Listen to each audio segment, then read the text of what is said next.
the Neon Confidential podcast. Is this thing on?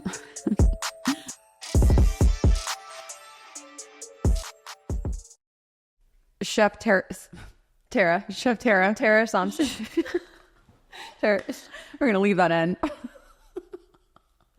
That's the thing, like where you like switch the first letters. There's this thing that like my dad taught me. It was like Prinderella. I think it was like a Cinderella, but you switch the first two letters. It's like your own language. Like once upon a wine, there was a gritty little pearl named Prinderella. She lived with her two sightly sisters and her sticked wet mother that made her clean all the pots and pans and do all the dirty dirt around the house. I've never heard of that. That's very impressive.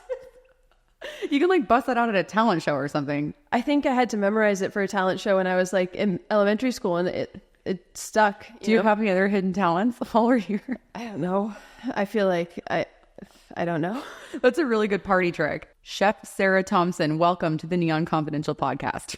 Thank you for having me. Thank you for being here. So first of all, just for everybody else to know, we have worked together. We did the social media for your restaurant, Casa, Playa, and Wynn, Las Vegas. I feel like I want to know about your childhood, and I don't even really know this information, but I want to know about, most chefs have somebody from their family that inspired them to create for their culinary journeys. What was your inspiration, and like, tell us how you grew up. What was your childhood like? I grew up in the suburbs of Massachusetts. Really nothing crazy, just really traditional family, I'm not gonna lie. And I think that one thing that really solidified my like wanting to be a chef is we always had family dinner. Like every night, it was a priority for my family. We would sit down, like no matter what was going on, like work was busy or school was crazy, we had soccer games or whatever it was, like we sat down for dinner almost every night. And my mom loves, like, you know, at the time my mom was doing a lot of the cooking, and she has every single Bon App from 1992 to 2002. Like Bon Appetit, like the magazine. Yeah. She collects them. Yep. She has them all organized by year and like in order and a bookshelf in our basement. I'm obsessed. I love it. So we were constantly just like trying new things and doing all of that. And then, you know, as I got older, my dad had a lot more interest in food, and he has like a big green egg. He loves smoking meats and stuff like that. And we just like, food was always like a huge focus. Like my parents love like cooking for large groups of people. We had a really close family. Like my mom is one of 6, and like all of them were married with kids, and we would all like get together like in the summer and have big barbecues and stuff like that. And it was just like a point of bringing people together with food. And I loved it. Like I didn't always love everything we were eating, but I loved that like sense of community and like family, and it brought us all really close together. Like I'm still really close with my whole family, which is amazing. And when I was in high school, I just was like, I want to be a chef. This is what I want to do. I love doing this. And actually part of my senior project in high school was I made a cookbook, and I had to present it and do like a cooking class in front of like all of my peers and teachers. And Do you still have it? My mom does. There's some questionable recipes. It might not be my best work. So they're probably not like up with the rest of the Bon Appetit magazines in the basement, or? I mean, honestly, it might be framed somewhere. I don't know. But they're not recipes that you need to repeat anymore. But that was in high schoal. Yeah. So you knew exactly what you wanted to do. Yeah. So you graduated high school, and then where did you go to culinary school? I went right to the Culinary Institute of America. That's the only school I wanted to go to. Like we toured around. We went to like a bunch of different schools. And the moment I set foot there, I was like, this is where I'm going to go. Where is it? It's in Hyde Park, New York. It's about an hour and a half north of New York City. Mm-hmm. And then from there, I just was literally the day I graduated, moved right to New York. My parents were like, please come home for a week, do this, do that. And I was like, absolutely not. I have a job at Marea, which at the time was a 1 Michelin-star Italian restaurant on Central Park South in Manhattan. And when I was there, it got their 2nd Michelin star, which was huge. So cool. That was really, really fun. So what was your job there? I was the fish cook. Well, I started as the garde manger cook, and I quickly moved my way up to fish cook, but I learned everything there. Like I learned how to break down fish. I learned how to be a line cook, which is really important. Like people, as like a chef, I feel like you get disconnected from like working the line or doing this or doing that, but you need to know how to cook. Like you can develop recipes and be creative and do all of these things, but you need to know how to cook. And I learned how to cook there. Like I learned like technique and stuff in culinary school, but like having the pressure of service is like insane. It's unlike anything else. I feel like there's a huge surge right now too of documentaries and shows that are centered around kitchen culture, which is, I mean, to me, it's so accurate, right? Like the one scene from The Bear. I think we've talked about this before because it was like when it came out, I think we had something going on at Casa Playa that we were filming you for.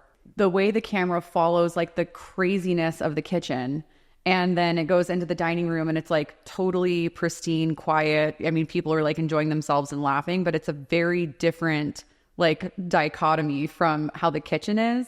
So just explain to everyone, what is line cooking? Like what goes on the line? Being a line cook is the position, like you're cooking all of the food. Like as a chef, you just kind of tell people what to do. Honestly, you deal with a lot of paperwork, you deal with ordering, you all of this. But as a line cook, you are cooking all of the food, you're plating, you're, cooking fish, meat, vegetables, all of that. But you're the one that's like actively making all of the food that people are eating.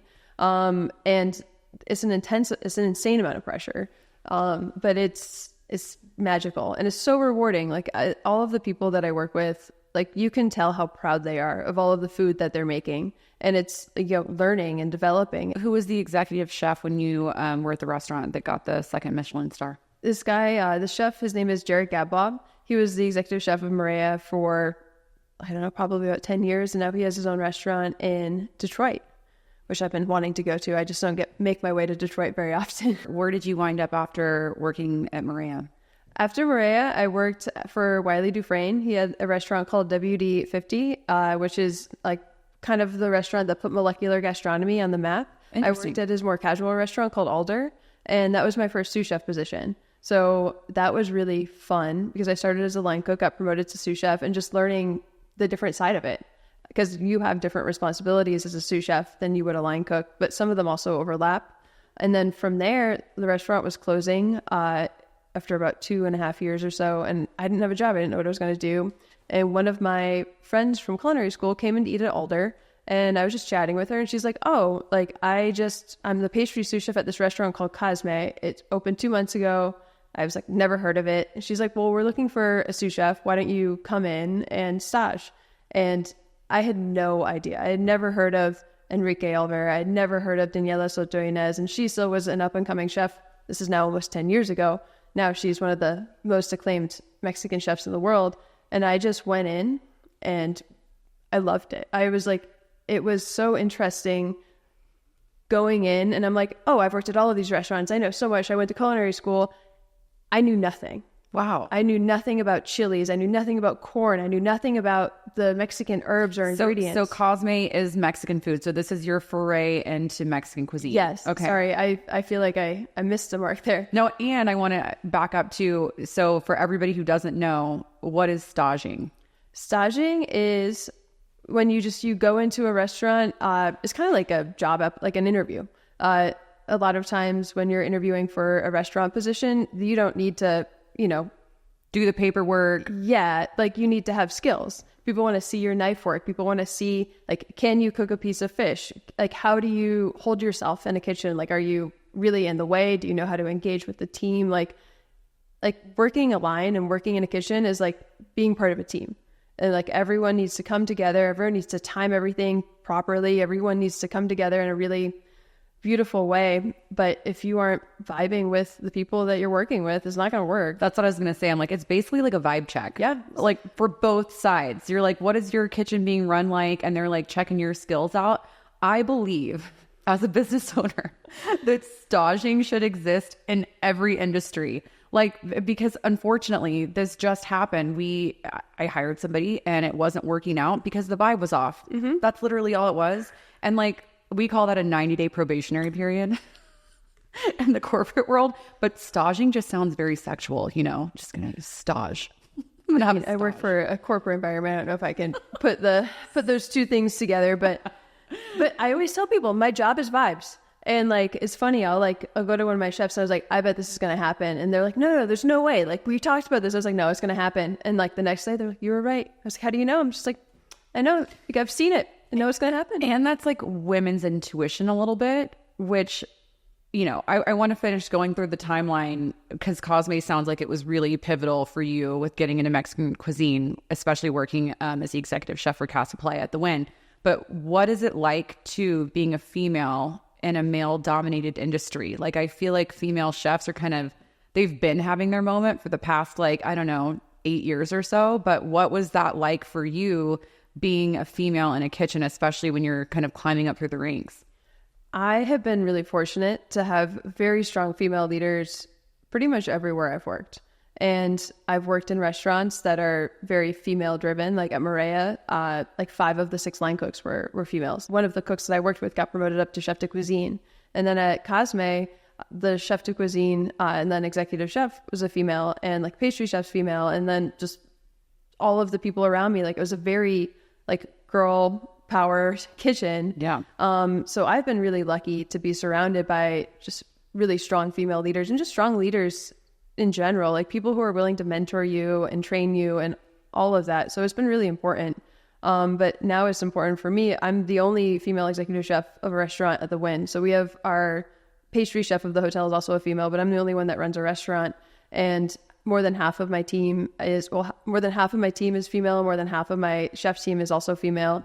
And it's just, I think it's important to have that representation, and it's important to show young women in the kitchen that you can do this. And now I'm sure you're able to be a mentor for some of those females the way that, you were looking up to people who were in the industry years ago when you were kind of climbing up through the ranks. I'm sure the mentorship is a big part for you too, to pass down. I hope. I mean, I've learned a lot in the past 15 years or so that I've been cooking, and it's our job as leaders. It's for you as well. I'm sure that I'm only as good. If I know everything, if I can't teach you, then what's the point of me knowing this? That's right. It's our job to pass down our information, our knowledge, our skills, so everyone else can develop. And that's who knows? I could be training someone who's going to just far surpass me in a few years, and it was that's the goal, right? I want that for everyone. I want all of my cooks who want to grow to have the tools to grow, and then, feel comfortable with and confident with what they're doing. And that's the mark of a true leader, I think. And especially every morning that I wake up, I think about that. It's not there's a big responsibility that comes with people looking up to you when you're in a position of power like that. And I think that's something to be grateful for, knowing that you're going to take the skills and knowledge that you have and not gatekeep it, but you're going to share it with everybody and say, this is how you can accomplish this if that's what you want to do. Yeah. And it's very important. And then also, if you want to grow as a leader and you want to expand your role, you have to have people that you can rely on and trust to be able to fill your position. And I want my executive sous chef to be able to do my job whenever I leave or grow or develop. I know I have someone that is trained so well, who knows the ins and outs of everything. And then he's going to take all of that, or she is going to take all of that information and pass it down to everyone below them too. Or the best feeling is not even if you leave the position, but for instance, if you take a vacation, Exactly. Especially I think as a creative, and a lot of people don't, for whatever reason, I don't think consider chefs to be a creative position. It seems more like skill and technique, and it is that, but you also have to be very creative with plating, ingredients, the palette, everything as a chef, and you have to have that time off. So knowing that you have people in place that can run your kitchen when you're just disconnecting so that you can come back and maintain the creativity streak is also really important. It really is, yeah. What happened after Maria? That was where we were at with your timeline before the tangent. Oh my goodness. I mean, I feel like we're going to have a lot of tangents. We are. That's fine. Yeah. So Alder and then Cosme. So Cosme is the restaurant for me that really kind of set my career in the trajectory that it is now. Cosme, like I said, was the place I went in and I was I know nothing. And when I was working for Chef Daniela, she was just everything just throw it out the door. I want you to burn things. I want you to cut things a certain way. I want you to season things that are so aggressive you think it's going to be bad, but it's the best thing I've ever had. And just understanding the flavor of Mexican cuisine and the use of ingredients, I learned all that there. And I was working at Cosme on and off for 5 years, and I worked my way up to executive sous chef. And then I was asked to actually move to Vegas to open their restaurant called Elio as the chef de cuisine. And it took me a little bit of a convincing, because my life was in New York. I was I love it. All my friends are there. I love New York. I can't imagine ever living anywhere but New York. Like, and after a while I agreed and I came out here to open Ilio, and this is how I ended up in Vegas. How do you like Vegas? It took some adjustment for sure. I moved out here December 2019 and the pandemic happened March 2020. Oh my God. So it was a really weird time to move to Vegas for sure. And like, because of that, like you go from like New York having like a big community of people, like all of your friends, like my family's in Massachusetts. So it was like, 3-hour car ride away, like it's all there. And then I moved here and I like moved here. Like it was like, I came with my then girlfriend, now wife. And like, it was just us. And we're just here, like in Vegas. Isolated. Like, it was really weird. And like, but now 4 years later, I like it. But I think if you had asked me that maybe even like a year and a half ago, I would have still been like, I don't know. It does grow on you. When I first moved out here, I just never thought I was gonna stay. And then, but also seeing the city grow also, it's almost like the city as a startup. Like there's so much opportunity and things aren't like older cities like New York. It's like, this is the way of doing things and it may take things like longer to change. With Vegas, it's like we're all just throwing, stuff at the wall and just seeing what sticks. And it's like a very experimental town because there's not as much history here as there is in like older cities, And like we're constantly developing, like, I mean, not just like the city of Las Vegas is like from 4 years ago to now, just like the amount of restaurants that have opened, the amount of, bars, like we have a football team. We are about to get a baseball team. Like that's insane. We just hosted the 50 Best Awards, like also insane. Also 50 Best was crazy. As like a social media girl that's like capturing you amazing executive chefs, like being able to host the best chefs from all over the world who are so acclaimed and have had all these awards. And like just the perfection. The kitchens were nuts. Like the kitchens were on fire. Like it was just like for us filming it, it was such a cool moment to see you guys in your element. Talk about 50 Best too. Like tell people what that was like for people that weren't watching my Instagram stories. Oh my God. So I always tell people 50 Best was like, this is the chef's Super Bowl. Like, and we That's just had such a good way to describe it. Yeah. Yeah. And it just was like, you plan and you prep and like, it's kind of like you're like, we don't have any restaurants that are recognized on the 50 Best list, but like having that talent, like the best chefs in the world, and like they come with their chefs. And then we have all of this media. We have all of the people who are voting. So like the 50 Best Awards is this huge global food award.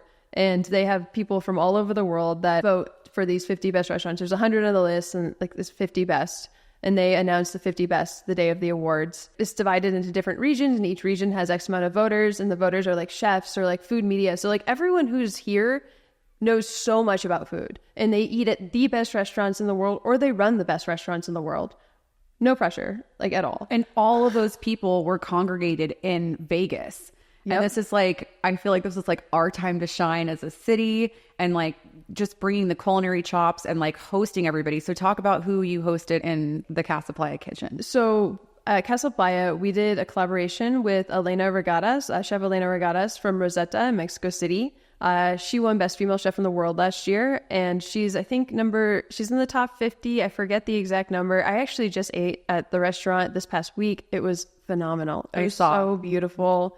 And it was one of the most memorable experiences I've ever had as a chef. Wow. And working with her and her team, it was so like, she is so talented and she's so like intentional and thoughtful with like her creative process and her development and like how she engages with the team. And it was like, the food was insane. It was insane. And like, one of the reasons why doing these collaborations is like so magical and so important for like people in Vegas, because there's a few collaborations, is like me as the executive chef, like I'm going to go to Rosetta. Like I just like, I'm going to take this weekend, I'm going to Rosetta, I'm going to do this, I'm going to experience it. But not everyone in my kitchen is going to do that. But having this chef here, like they get to have that experience. They get to have the experience of having one of the best chefs in the world in this kitchen and like learning from her and seeing how she works and seeing the ingredients, because like I know what I know, and like my cooks are going to learn what I know, which I think is like a pretty, expansive set of knowledge. But like there's so much I don't know, and there's so much that I have to learn. And like the way that we're going to learn is from other people. Like you can learn from a book, you can learn from a TV show, but I feel like especially as a chef, like hands-on experience is like the best way for us to gain our knowledge. So my whole team, like just having this inspiring leader in our kitchen was just, it was insane. I know I keep saying insane, but like it was beautiful. Yeah. And speaking of that, doing social media for some of the top restaurants in Vegas, I'm able to see the way that each executive chef runs their kitchen. How do you think, because I can tell you how I think that you run it, how do you think that your team would describe the way that you run the kitchen? I'm definitely very hands-on, and I let them know that I am there to support them, and I'm there to make sure they have all the tools that they succeed. And I also know that maybe not every single day, but I'm going to be there. I'm going to be there more than everyone. I'm going to work harder than everyone. So they have everything that they have to succeed, and they can execute what the expectation is. But it's like, we have a lot of mutual respect for each other. And I feel very strongly that the entire, like my team is built on like mutual respect for the chefs and each other. Yeah. And I would agree with you. And I think that that is the mark of a leader. I've said that too earlier. That demonstrates your passion for the craft. Like you can be an absentee like chef if you wanted to be, but like you're there on the front lines. The other thing that I noticed and the reason why I thought about this is because I saw you and Chef Elena cooking side by side. And I believe the way that you both run your kitchens, just from like the hour or two that I saw, is similar. Do you agree? I'd be inclined to agree. Like she was jumping in and plating all of the food with us. We were doing one of my dishes and she was on the pass with me, finishing all the garnishes. She was just like, grab stuff from me. And she's like, I'm going to do this. You're going to do this. And we banged it out together. And I was like, oh my God. No task is too small for either of you. And I really appreciated seeing that. And the other thing that I'll say is it was very calm. That's good. There was a lot going on. It wasn't like there was, there was chaos, but it was like organized chaos. And you both were very calm. There's no yelling. There's no raising your voice. There's no talking sternly. And that happens a lot in kitchens. And I appreciated like walking into that. And it was almost like you guys were so dialed in and so precise that there wasn't time for, and you could also tell you had the respect from your teams separately because there was no need for raising your voice. Everybody just knew their task and like it was very collaborative and like refreshing for me to see. Oh, thank you. Yeah. The only time I yell is when I'm yelling at expediting to get people's attention to fire food or when I'm singing Taylor Swift. That does happen. Actually, a lot of times when we would come into film, I always wanted to like post our outtakes because they were ridiculous. Like the song, and it was whatever the vibe was. Some days we would walk in and y'all's playlist is like just very different. We have fun with it. It's like music you want to vibe to. You don't want to like come in and have it be like slow. It's like sometimes we're gonna listen to cumbia, some Bad Bunny. We're gonna listen to. I've had a lot of Chapel Roan and Sabrina Carpenter on our playlist recently. It's been really fun, but we change it up. What do you think about the importance of food reviewers? I think that food media is very important. I know. Wow. So it's a loaded question, and I knew that before I asked, and I kind of just startled you with it probably. But I was just thinking about, the fact that in order to have a claim, it's almost like the entire award process is at the mercy and hands of people who are food reviewers, who some of them have formal training, some of them don't. And taste is so subjective, so that's what I mean. As a chef, what is it like when you've got a food reviewer in and knowing that they're going to write something about your restaurant and critique it? What is that like for you? No pressure, really, ever, really. I never get stressed at all. I think that it's interesting that you say that because sometimes you're like, oh, people don't have training, trace is subjective. I think that whether you like or dislike something, you can still recognize if something is executed well and is good. Like there are ingredients that I just don't like. Like I don't really like something with a lot of black peppercorn in it. And I really don't like salmon. Like I just don't like those ingredients, but I could recognize when a piece of salmon is really beautiful and, is executed really well. It might not be my favorite thing to eat, but like, I think that that's what's important about like people who are really good at doing marketing and media is like, they recognize this is executed really well. It's just not to my taste, but I'm not going to, just destroy this dish because it's not to my particular taste. But I think that food media is important. It's important to get your brand out there as how people know what you're doing in your restaurant. Like you can go and dine, but like there's so much more to it. And that marketing and media side of it is how you get all of your voice out there. That's right. And also with the new influx of, social media, there's foodies that come in. Like it or love it, media and foodies alike. I feel like a food critic who's writing for a publication is more focused on like technique presentation, whereas a foodie that's coming in is just showing you. They don't even really tell you if they like it or dislike it. They're just showing you it's like the visual element of it. I think that both are valuable. And I think you just need to recognize what each one of them are. And like a lot of like social media food influencers, like they have like a thing that they do. They have a niche. You know what I mean? So like if your food falls into the category of like their niche, like of course, like let's showcase what we're doing.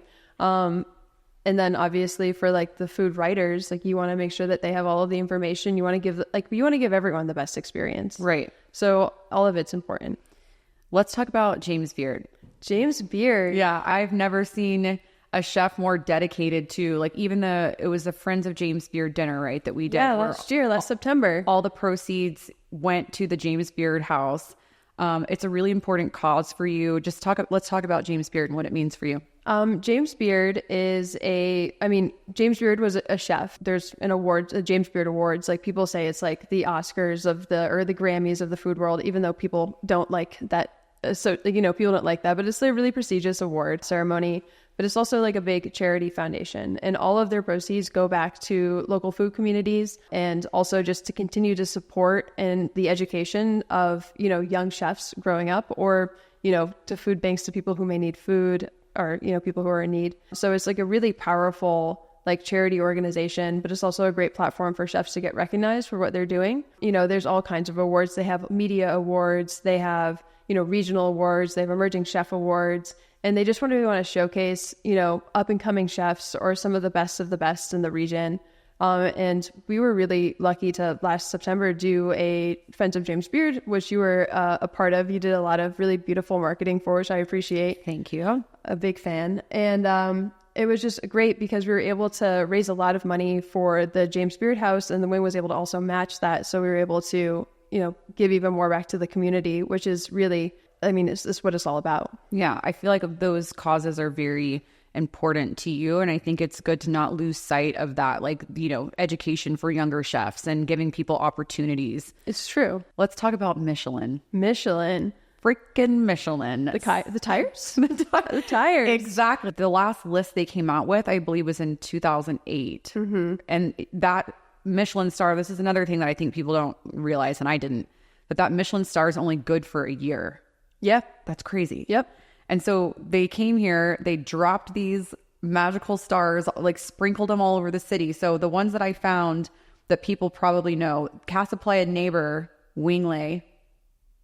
Yep. Is Michelin-starred. Joel Robuchon, Picasso, which just closed, Chef Julian Serrano, Guy Savoy, Oriole, which was at Mandalay Bay and is now closed. That was one of the first restaurants I ever ate at in Vegas. No and then, way. Yeah, it was. And like they have the wine angels. Yep. I was going to say I know exactly. They have it in New York too. Do they?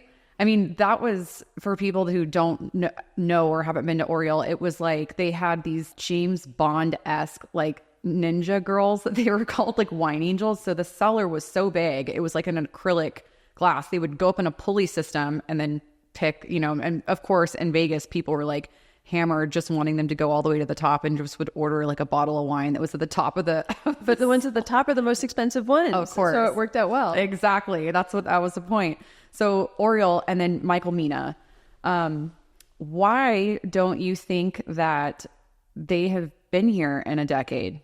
Well, it's hard to say. I think that Michelin is expanding. Like they just announced Texas. For the longest time, it was New York, Chicago, California. It was just San Francisco and LA. They recently combined it to all California.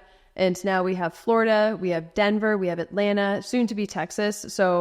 And we have DC. So clearly there's, a need, like Michelin is expanding. So fingers crossed Vegas is on their radar, because I think that would be incredible, especially now that like we talked about earlier, there's so many restaurants opening up and there's so much talent coming here. So much talent. A lot of people come here for like a job, and then, they'll go off and do their own thing, or like they'll like realize like how incredible the community is here and just like blossom. Right. And because it's Vegas and like the casinos are bringing in like so many ingredients, like the access to ingredients and the access to just whatever you want here it blows me away. And I don't think people realize that. And I think that having the 50 best awards here, it started to show like, oh, like Vegas is legit. Because when I was talking to a lot of people who were coming for the 50 best, it was like, oh, Vegas, because it has a reputation, like just going to party, going to gamble. But there's so many restaurants. There's so much to do, and there's so much to see. There's so many experiences.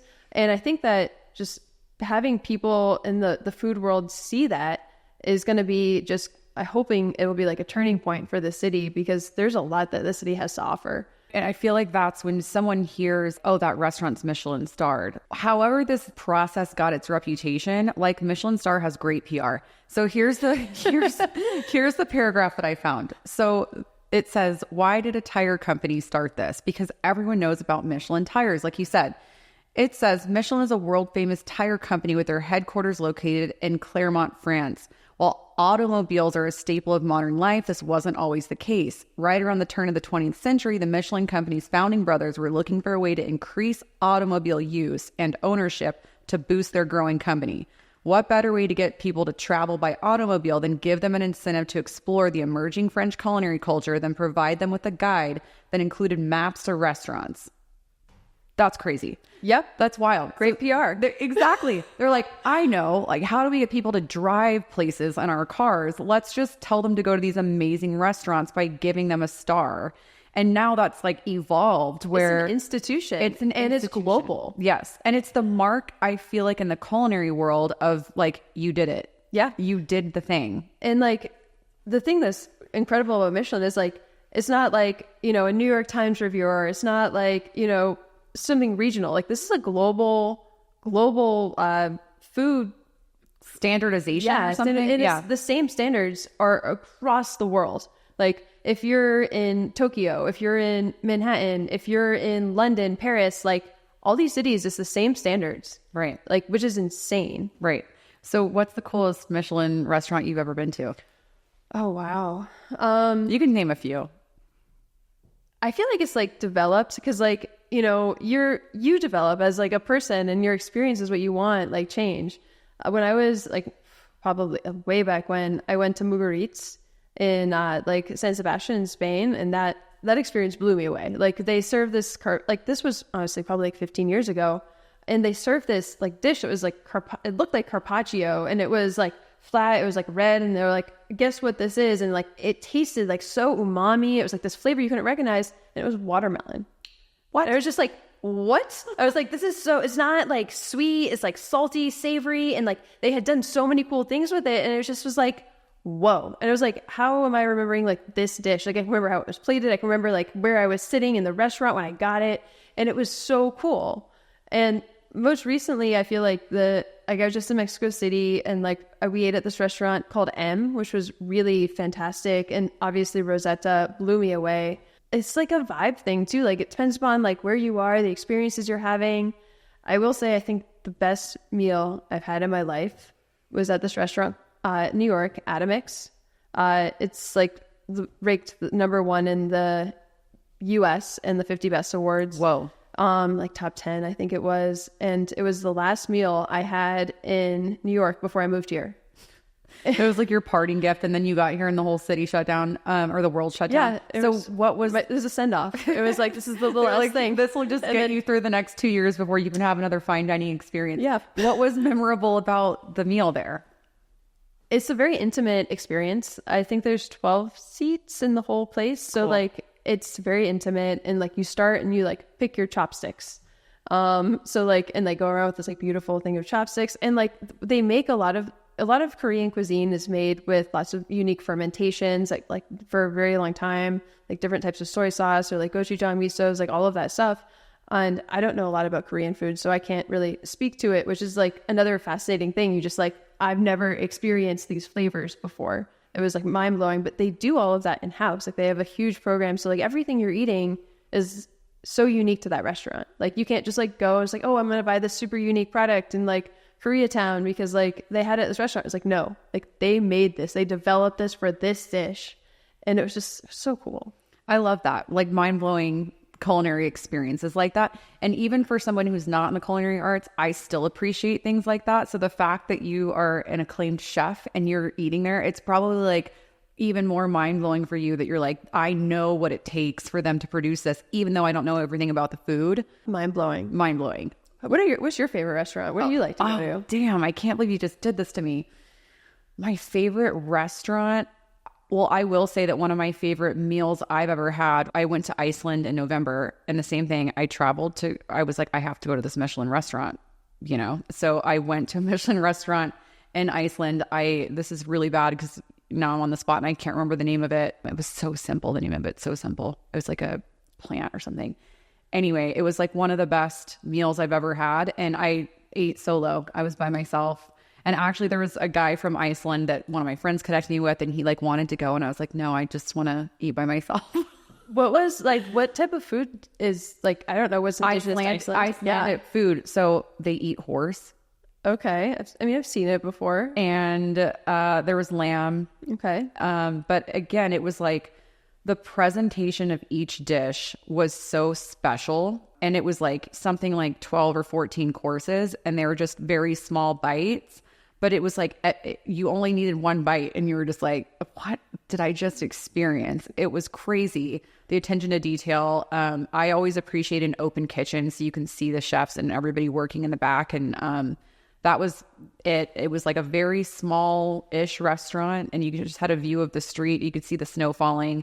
I wasn't drinking alcohol at the time, and I thought it was really forward thinking of them because there was a wine pairing, obviously, that came with every single dish, but I wasn't drinking, and I was like, this really sucks. Like, I'm going to miss out. So they had kombucha that was like a different pairing of kombucha with every single dish. That's so interesting. And the way it complemented the dish, it was incredible. Like, I really appreciated that they did that. That's a really unique non-alcoholic beverage pairing. Yes. It really was. And then there was a girl. So the way that I was facing was forward. And then the girl in front of me was facing toward me. And she also was dining by herself. And so it was really funny because we were trying, the cadence of dishes was almost the same. So we would try dishes and like make eye contact. We're like, oh, damn. Yeah. She'd be like pointing at it. And I'm like, oh my God. I love that. It's so fun. So it was just a funny little like experience. But I think that was probably one of the best meals I've ever had. And it's like the experience. It's like on this trip that you're doing solo in Iceland, and it's like, you know, I've had so many good meals, but like sometimes it's like, you know, you make that journey, or you're in this like beautiful place that you've never been before, and you're experiencing this culture and these new things that you've never tried. Like all of that like is part of it. Exactly. Let's shift to your restaurant, Casa Playa. What is first of all, delicious. Thank you. Like, delicioso. I'm curious about this for my own self, and I think I know the answer. What is your favorite dish to cook at Casa Playa? What do you think it is? It's the barbacoa. The barbacoa, the beef shank? Yes. It's actually the tamal. Damn. I should have known that. Like, you do love the tamal. It's so good. It's so unique. Yeah, and the colors are like normally that's not the color you would expect a tamale to be. It's like, it's green. Yeah. And super vibrant. Yeah. And it's like, it feels like fresh and not heavy. Exactly. Yeah. It's made with whipped coconut oil in place of the lard. So it's like super light, and it's also vegan, which is not super common for tamales either. What's your favorite dish to eat there though? Probably that one as well. I actually ate at Casa Playa for the first time. No, you did not. Yeah. I sat in the dining room and I had a meal for the first time, like 3 weeks ago, I think it was. And I was just like, oh, this is good. I like it. And my wife was like, well, thank God we're like literally in Vegas because of this restaurant. I was just like, yeah. I was like, oh, I'm really happy. And like my like the whole team came out over the course of the meal, and like we're like they would go and they would try to like then explain the dish. They're like, can you just do it? Like to your wife, or like, how about you just take over from here? It was like a four-top. I was like there with my friends and stuff, but it was, my wife knows all of the food. I talk about Casa Playa literally constantly at home. She's like, okay, like she knows how to like turn the blinders on and be like, I've heard this story 1,000 times. I know what you're going to say. But she goes and she eats while you're cooking sometimes, Yeah. right? Because I feel like I've seen her in the restaurant before. I like it. I mean, she hears me talk about the food so much, especially when we do new menu stuff. She usually comes in to like try all of that new stuff. And like, we're always developing, like instead of doing like big quarterly seasonal changes, we're always like working on stuff, and we'll do like 2 to 3 things, like, as you know, like, yeah, hey, got a new dish here, got a new dish here, and it's just fun. And it makes like, it's, instead of having to be forced to be creative, like I don't do well when you're like, okay, I need 8 dishes now. I'm like, those, you might get 2 baller dishes, right, but the other 6 are gonna just like, they might miss the mark. So like, the kids are saying mid these days. They're like just kind of mid. I'm too old for that. But there's like 2 that are, but that's true. Like you want the guests to experience what the all-star ones. Yeah. You know, so I'm with you there. Like, obviously there's seasonality for like all the ingredients and that kind of thing, but like you should just do the 2 instead of like the 8.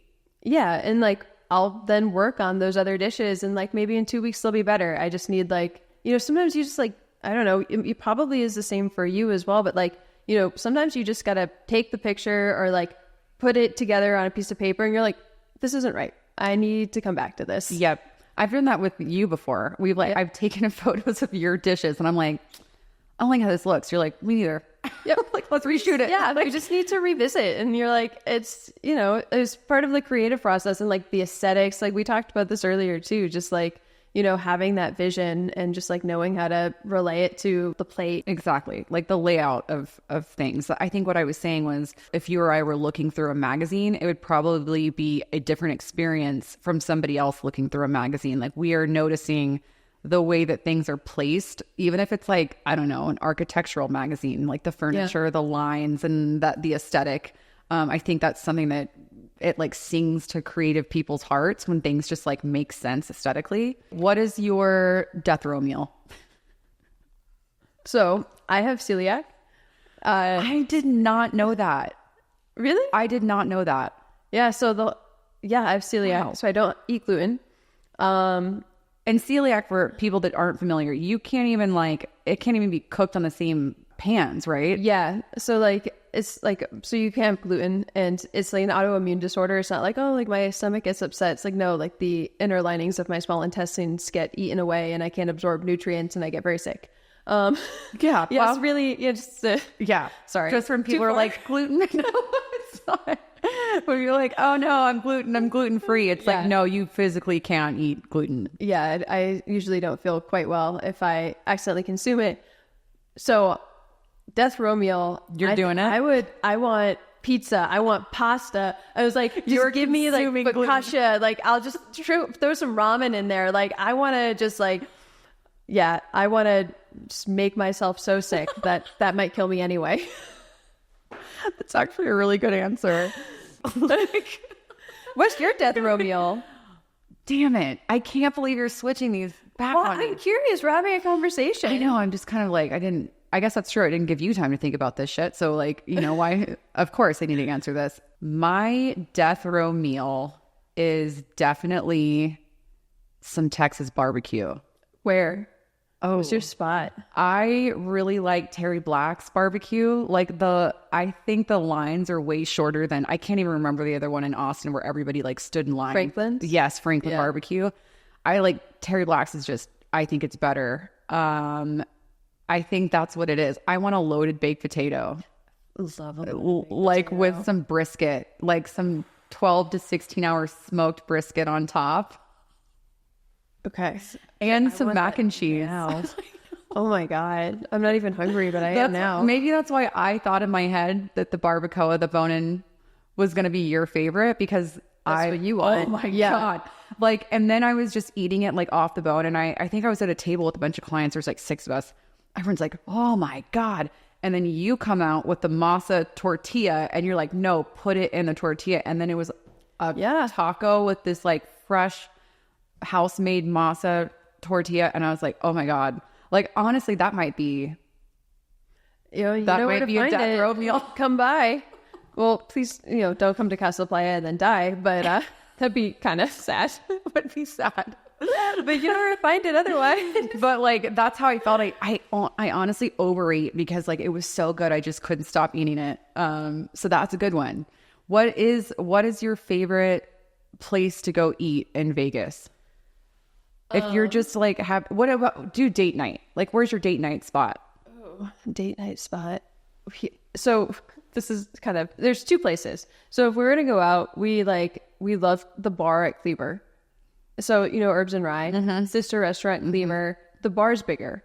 And like Herbs and Rye it's very popular. So like it's hard to get a bar seat. We're like a bar seat kind of duo. I am too. I'm a bar girly. Yeah. And I don't even go to Herbs and Rye. I can walk there from my house.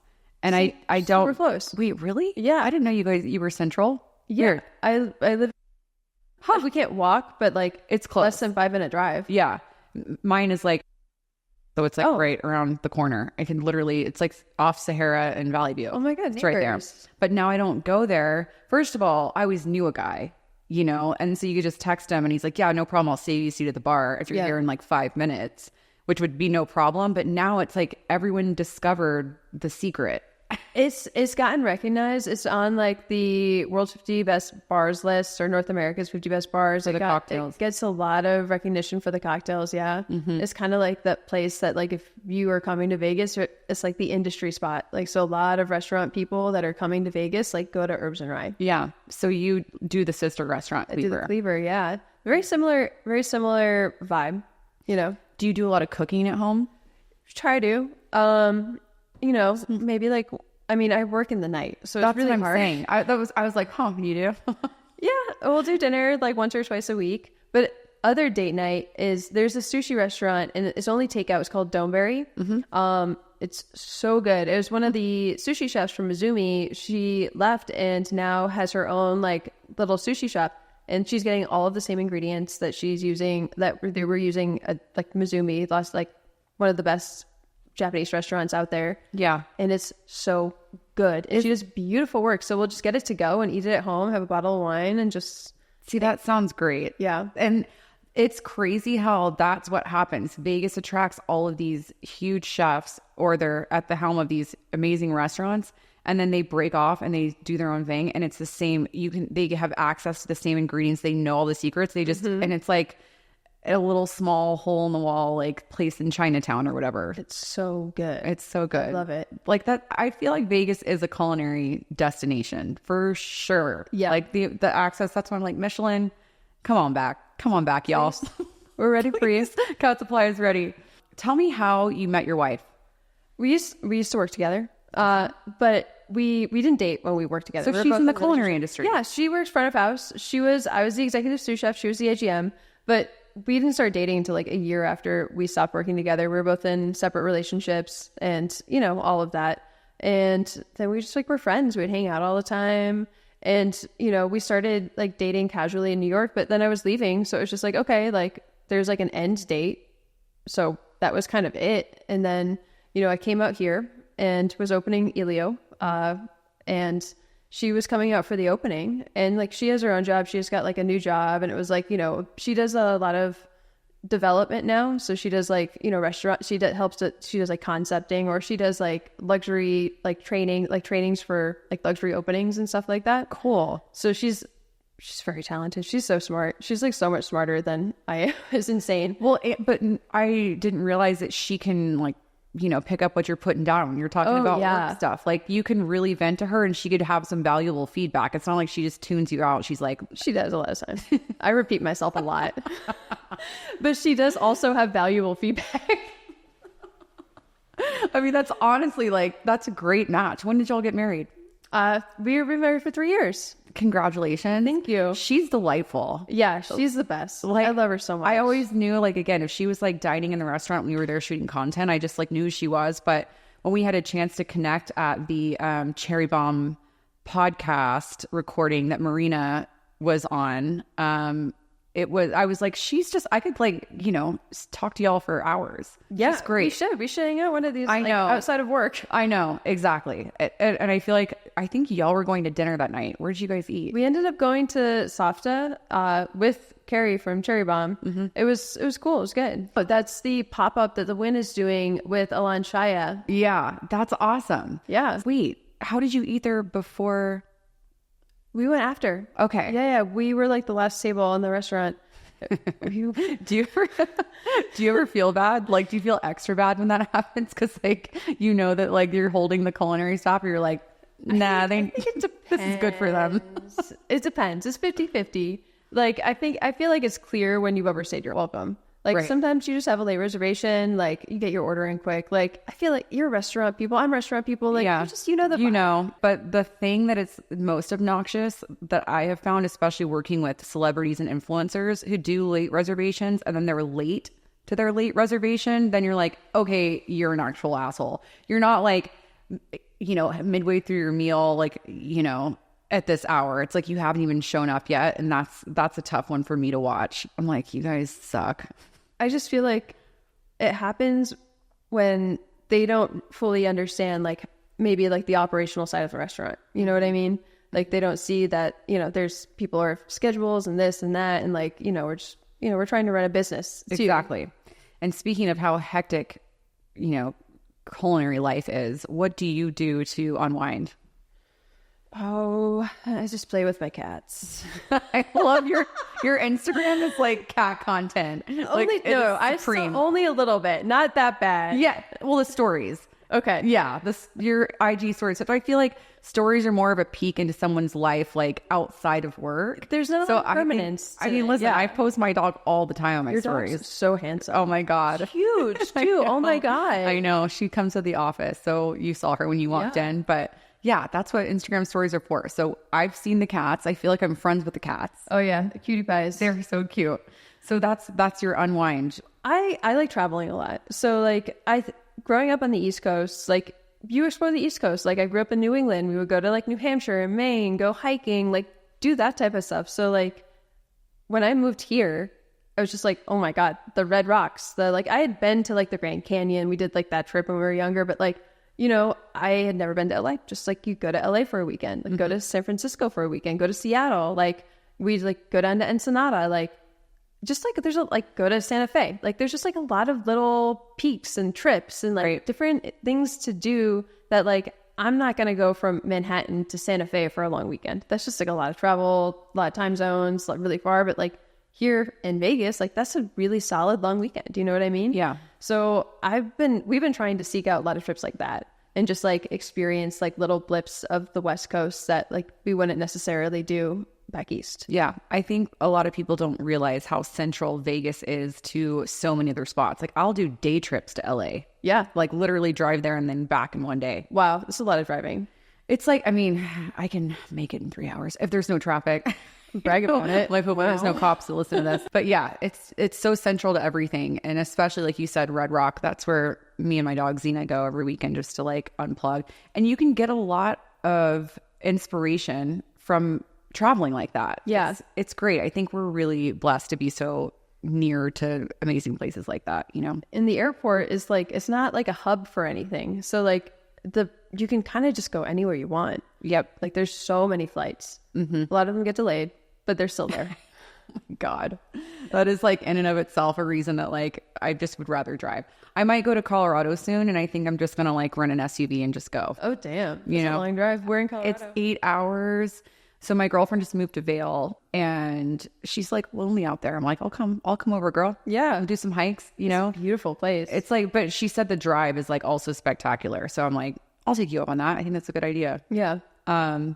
What is coming up for you? I know that you've got Picnic in the Alley. Is that this weekend? That's the September 21st. Okay, good. So maybe this podcast will air by the time that comes out. Yeah, so that's the next big one. We're doing like a collab with Sparrow and Wolf on Saturday, actually. Oh, cool. Yeah, so it's called Bar Snacks. They're launching like a new like late night industry thing. And Casa Playa is like the first featured restaurant, and it's going to be with a guest bartender as well. So Are you going to Chef Brian's kitchen, or is he coming? Okay. All right. at Sparrow Wolf? So you're going to be in the Sparrow and Wolf kitchen this weekend. Yeah, Cool. And Saturday night. Maybe I'll come over. That sounds should. fun. I love sitting at their bar too. I recently started going there a little bit more. It's really good. Yeah. Really good.